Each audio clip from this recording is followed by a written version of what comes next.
Assalamualaikum warahmatullahi wabarakatuh. Apa kabar anak-anakku semuanya? Ya, Ibu berharap kita semua senantiasa dalam keadaan sehat dan bahagia. Dan mudah-mudahan kita selalu dapat mensyukuri kesehatan yang Allah berikan kepada kita untuk beraktivitas yang bermakna. Baiklah, masih tetap bersama Bu Asih, kita akan melanjutkan pembahasan termokimia dan di bagian yang kedua ini kita akan membahas tentang perubahan entalpi standar delta H0 untuk berbagai reaksi. Seperti biasa, untuk kompetensi dasar, materi pokok, dan kegiatan inti, silahkan kalian cermati. Baiklah, untuk perubahan entalpi standar delta H0 untuk berbagai reaksi yang akan kita bahas, ini ada 7. Sebetulnya 3 cukup, tetapi ini 4 yang lainnya Ibu berikan. Ya, perubahan entalpi standar dilambangkan dengan delta H0. Sebelum kita bahas, kita ingat kembali apa itu entalpi. Ya, entalpi adalah sejumlah energi yang dimiliki sistem pada tekanan tetap. Setiap zat mempunyai entalpi, tetapi entalpi dari suatu zat ini tidak bisa kita ukur atau kita tentukan. Yang bisa kita tentukan adalah ketika zat tersebut mengalami perubahan. Jadi perubahan entalpi yang bisa kita tentukan. Nah, apa itu perubahan entalpi? Perubahan entalpi adalah perubahan energi yang menyertai peristiwa perubahan kimia pada tekanan tetap. Untuk entalpi, ini merupakan besaran fisis yang nilainya dipengaruhi oleh jumlah dan wujud zat, serta dipengaruhi oleh lingkungan, jadi dipengaruhi oleh suhu dan tekanan. Jadi, kalau pengukuran entalpi pada suhu dan tekanan yang berbeda, maka akan menghasilkan nilai entalpi yang berbeda pula. Untuk perubahan entalpi standar, berarti diukur pada keadaan standar. Nah, pada suhu dan tekanan yang standar. Nah, berapa? Nah, suhu dan tekanan yang standar adalah pada pengukuran suhunya 298 Kelvin dan tekanannya 1 atmosfer atau 25 derajat Celcius dan 76 cm air raksa. Untuk perubahan entalpi standar, ini tadi kan ada berbagai macam reaksi. Maka nama-namanya sesuai dengan jenis reaksi tadi. Jadi perubahan entalpi standar ini tergantung pada jenis reaksinya atau pada prosesnya. Nah, ada 7 yang akan kita pelajari. Yang pertama yaitu perubahan entalpi pembentukan standar dilambangkan dengan delta H0F. Apa itu perubahan entalpi pembentukan standar? Ya, perubahan entalpi pembentukan standar adalah perubahan entalpi yang terjadi pada pembentukan 1 mol suatu senyawa dari unsur-unsurnya yang paling stabil pada keadaan standar, yaitu pada 298 Kelvin dan 1 atmosfer. Contoh, perubahan entalpi pembentukan standar dari CO2. Kita tulis CO2 berasal dari reaksi antara karbon dan gas oksigen. Berarti kita tulis C plus O2 menghasilkan 1 mol CO2, melepaskan kalor, berarti delta H0 F-nya bernilai negatif, sebesar 393,5 kJ. Nah, dari definisinya tadi adalah pembentukan 1 mol suatu senyawa dari unsur-unsurnya yang paling stabil pada keadaan standar. Maka berarti perubahan entalpi pembentukan untuk unsur-unsur ini selalu berharga 0. Ya, contoh beberapa entalpi pembentukan standar ini terdapat pada tabel berikut. Perubahan entalpi pembentukan standar etanol ini min 27,63, urea, amonium klorida dan lain sebagainya. Nah, sekarang bagaimanakah menuliskan persamaan termokimia dari salah satu yang ada di sini? Ya, kita contohkan misalnya etanol ini. Bagaimanakah menuliskan perubahan entalpi pembentukan standar dari etanol? Kita tahu etanol rumusnya C2H5OH. Di sini C-nya ada 2, H-nya ada 6, O-nya ada 1. Berarti ini terbentuk dari unsur C, H, dan O. Maka kita tulis reaksinya adalah C, kodratnya solid, plus hidrogen, H2, plus oksigen, O2, menghasilkan 1 mol C2H5OH. Di sini perubahan entalpinya berharga negatif. Kita tulis negatif 277,63 kJ. Nah, karena di sini harus 1, maka reaksi ini koefisiennya harus mengikuti ini. Karena ini C-nya ada 2, berarti di sini harus dikali 2, koefisiennya 2. Kemudian H-nya ada 6, di sini ada 2, maka di sini koefisiennya harus berapa? 3. Sedangkan O-nya di sini 1. Di sini ada 2, berarti ini koefisiennya harus diberi angka berapa? Setengah. Jadi akhirnya perubahan entalpi pembentukan daripada etanol bisa kita tulis demikian. Jadi ini harus berapa? 1 mol dari unsur-unsurnya. Cukup jelas ya? Ya, kita lanjutkan untuk perubahan entalpi yang kedua, yaitu perubahan entalpi peruraian standar dilambangkan dengan delta H0D. Apa itu perubahan entalpi peruraian standar? Yaitu perubahan entalpi pada peruraian 1 mol suatu senyawa menjadi unsur-unsurnya yang paling stabil pada keadaan standar. Berarti ini kebalikan daripada perubahan entalpi pembentukan standar. Jadi kalau tadi pembentukan CO2 dari unsur C dan O2, maka berarti untuk perubahan entalpi peruraian CO2 bisa kita tulis CO2 terurai menjadi C plus O2 dengan menyerap kalor, berarti perubahan entalpinya berharga positif sebesar 393,5 kJ. Jadi harga perubahan entalpinya untuk pembentukan dan peruraian itu sama, hanya nilainya yang berbeda, berlawanan. Jadi delta H0D sama dengan min delta H0F. Karena kita tahu pembentukan itu biasanya melepas kalor, berarti delta-nya bernilai negatif. Kalau peruraian itu memerlukan kalor atau menyerap kalor, berarti bernilai positif. Ya, contoh.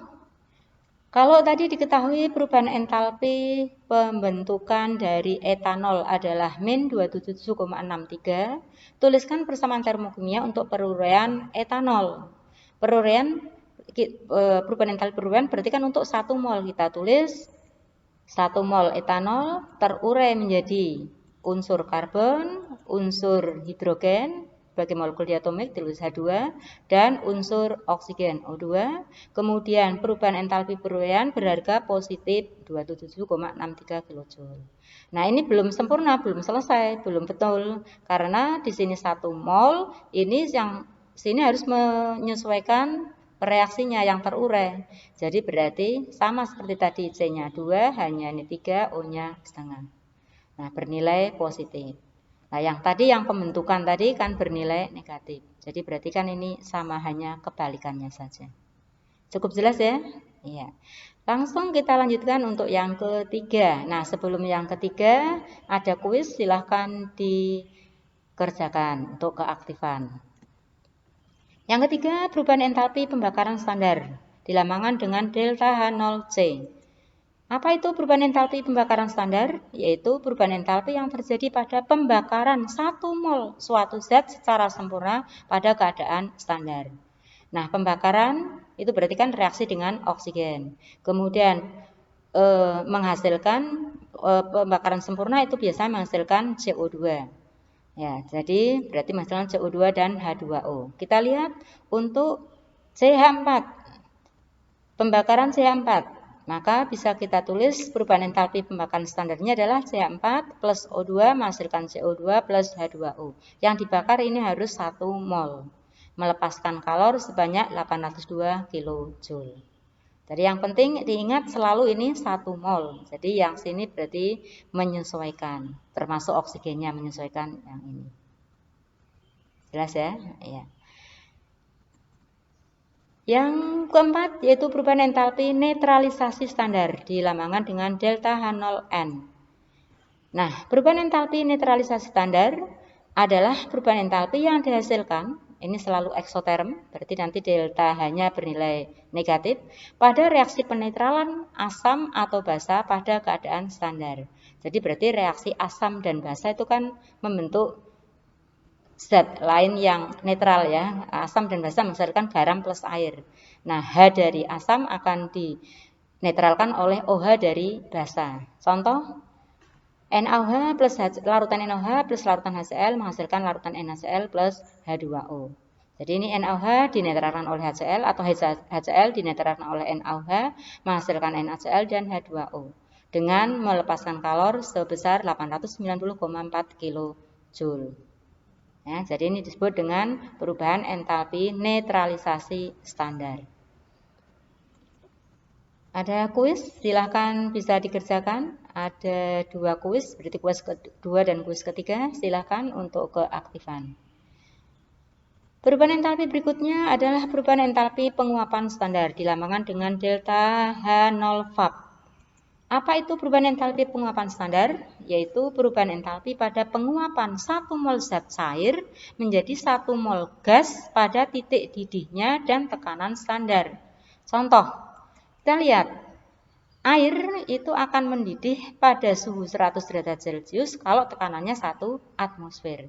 Nah, berarti titik didih air ini 100 derajat Celcius memerlukan panas sebesar 44,05 kJ per mol. Maka berarti bisa kita tulis perubahan entalpi penguapan standar daripada air adalah H2O. Kita tulis dalam keadaan cair berubah menjadi H2O dalam keadaan gas dengan delta H menyerap kalor sebesar 44,05 kJ bertanda positif.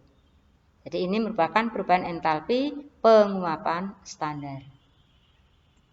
Ya, berikutnya adalah perubahan entalpi peleburan standar dilambangkan dengan delta H0 push. Apa itu perubahan entalpi peleburan standar? Yaitu perubahan entalpi yang berkaitan dengan peleburan 1 mol zat padat menjadi 1 mol zat cair pada titik leburnya dan tekanan 1 atmosfer. Jadi, kalau air dalam keadaan padat akan berubah menjadi cair memerlukan panas sebesar 6,01 kJ per mol, maka bisa kita tuliskan perubahan entalpi peleburan standar dari air adalah H2O dalam bentuk solid padat berubah menjadi H2O dalam bentuk liquid. Perubahan entalpi peleburannya pada keadaan standar positif 6,01 kJ. Cukup jelas ya? Ya, yang terakhir adalah perubahan entalpi pengatoman standar dilambangkan dengan delta H0 at. Apa itu perubahan entalpi pengatoman standar? Yaitu perubahan entalpi pada pembentukan 1 mol atom-atom unsur dalam fase gas pada kondisi standar. Pembentukan 1 mol atom-atom unsur pada fase gas pada kondisi standar. Contoh, grafit bentuknya padat, berubah menjadi grafit tapi bentuknya gas, jadi dalam fase gas. Maka untuk mengatomkan dari padat menjadi gas, ini memerlukan energi, memerlukan kalor sebanyak 718,4 kJ. Maka kita tulis C dalam keadaan padat, berubah menjadi C dalam keadaan gas, delta H-nya bernilai positif 718,4 kJ. Yang kedua, perubahan entalpi pengatoman dari unsur H adalah 217,94 kJ per mol. Kita tahu unsur hidrogen itu kan sebagai molekul diatomik kita tulis H2. H2 memang berbentuk gas. Maka berubah menjadi atomnya, berarti menjadi atom H, satu atom H. Nah, maka berarti sini harus menyesuaikan. Kalau ini H2, di sini harus 1, berarti di sini diberi koefisien setengah. Jadi perubahan entalpi pengatoman standar daripada unsur hidrogen menjadi atom H pada keadaan gas ini ya, ini memerlukan kalor sebanyak 217,94 kJ. Kita tulis semacam ini. Cukup? Iya. Baik, langsung untuk kuis yang keempat, silahkan kalian juga kerjakan untuk keaktifan. Demikian perubahan entalpi, macam-macam perubahan entalpi standar yang bisa Bu Asih sampaikan, mudah-mudahan bermanfaat. Mohon maaf apabila ada kekhilafan dan kekurangan. Akhirnya kami akhiri, billahi taufik wal hidayah. Wassalamualaikum warahmatullahi wabarakatuh.